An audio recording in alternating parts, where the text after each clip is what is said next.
ভাই আপনার দোকান থেকে রড সিমেন্ট নিয়ে আমি সন্তুষ্ট। ভাই আপনার টাকা রাখুন।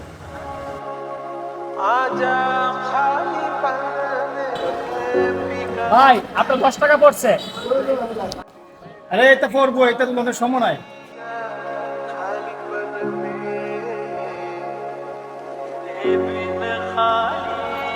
ভাই দাঁড়ান, জি ভাই বলেন।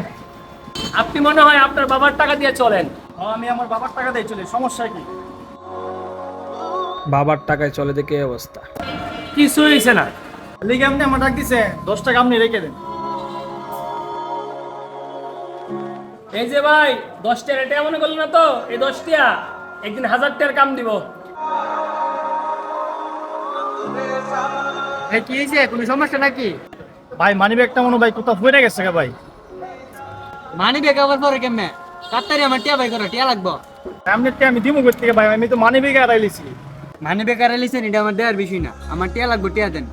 সত্যি ভাই আমার কাছে টাকা নেই, মানি ব্যাগটা আড়াইলিছি ভাই, নাহলে তো আপনার 10 টাকা আমি দিয়ে দিতাম। ভাই আপনার কাছে হয়তো 10 টাকা টিয়া মনে হয় না, কিন্তু আমার কাছে 10 টাকা অনেক কিছু, তাড়াতাড়ি আমার টিয়া দেন। এই নেন ভাই ওনার 10 টাকা। গাড়ি তুটলে খেয়াল করে উঠতেন টিয়া আছে কি নাই। শুনেন ভাই, বাবার টাকায় চলেন তো, এই জন্য টাকারে টাকা মনে করেন না। যে নিজে ইনকাম করতে পারবেন সেদিন বুঝবেন পৃথিবীতে টাকার কি মূল্য। আশা করি আমি কি বুঝে যাচ্ছি আপনি বুঝতে পারছেন, বুঝছেন?